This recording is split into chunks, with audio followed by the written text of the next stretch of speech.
It is a general rule that a postal acceptance takes effect when the letter of acceptance is posted, not when it is received, as the counsel for the appellant has argued. Your Lordship, I would like to respond to the leading counsel's arguments that the method of acceptance, which is posting, should have been under contemplation. I would like to invite the court towards the case of Henton and Fraser, reported in the Chancery Division on the yellow tab. Yes, thank you, Counsel.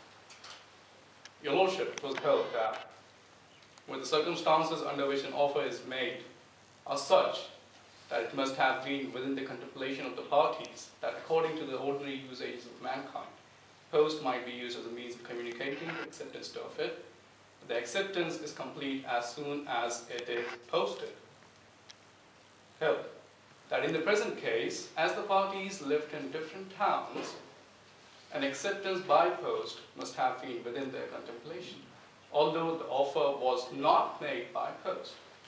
Your Lordship, it is pretty clear from this authority that if the offerer and the offeree are in different places, then posting as a method of acceptance should be under contemplation.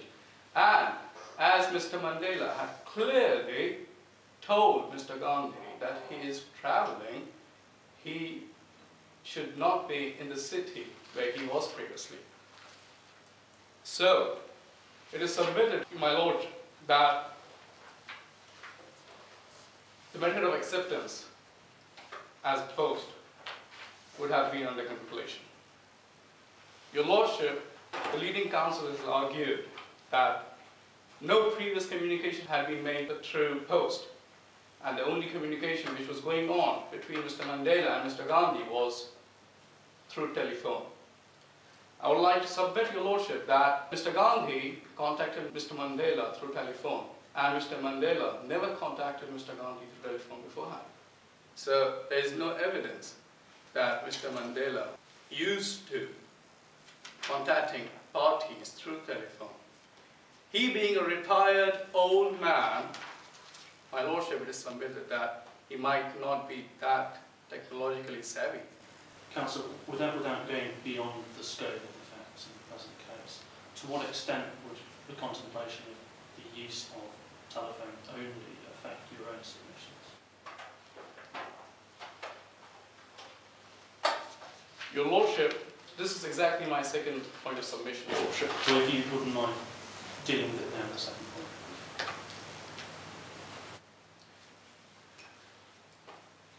I would like to invite the court towards the case of Holland Securities and Hughes. Yes.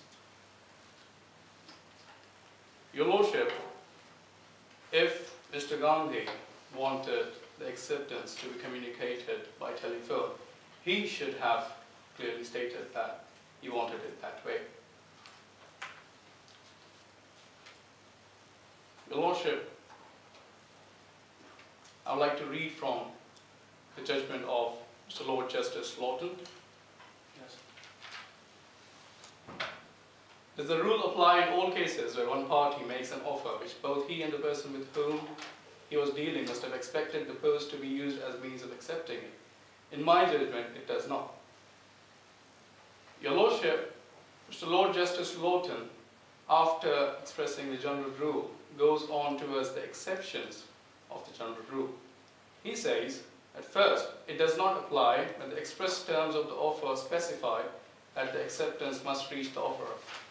Here, Mr. Gandhi never said that the acceptance should be through telephone. It was his duty to protect himself. As Mr. Lord Justice Lawton has said, the public nowadays are familiar with this exception to the general rule through the handling of football pool coupons. So it was not Mr. Mandela's duty to tell Mr. Gandhi that he will be sending the acceptance through post or by any other means. Rather, it was Mr. Gandhi's duty to clearly say the method of acceptance. Your Lordship, Mr. Lord Justice Lawton then moves on to the second exception to the general rule. He says, secondly, it probably does not operate if its application would produce manifest inconvenience and absurdity. Yes. This was one of the main arguments of the leading counsel for the appellant. Your Lordship, then Mr. Lord Justice Lawton provides two examples where there would be inconvenience and absurdity. The first example was of a stockbroker who is holding shares to the orders of his client. Would a stockbroker be liable in damages because he did not sell in a falling market in accordance with the instructions in the letter which was posted but never received? Here, Your Lordship, it is submitted that there was a very narrow time constraint. Stock in a market where the prices of the shares are falling. I'm familiar with the point raised.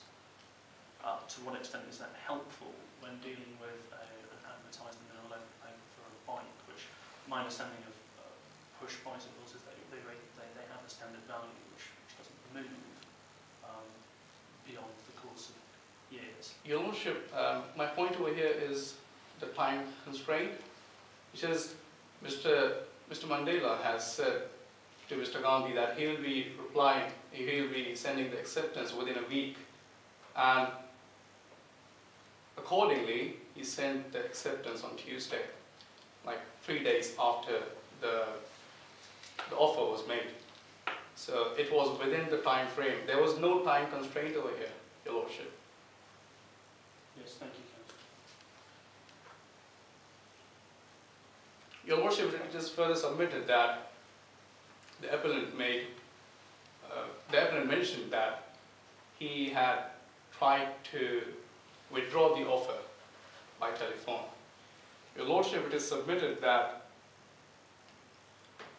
in the case of Adams and Linsell, that the withdrawal, in that case, the withdrawal was sent by post. But it was sent even before the acceptance was actually posted. And it was held in that case that withdrawal was not effective until it was brought to the mind of the person to whom the offer was made.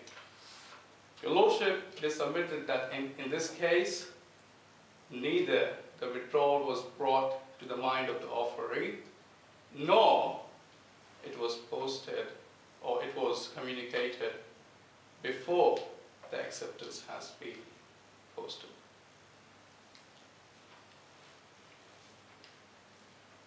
Your Lordship, in conclusion, I would like to submit that it is clearly established legal authority that postal rule is valid, and accordingly, I invite the court towards specific performance of this contract.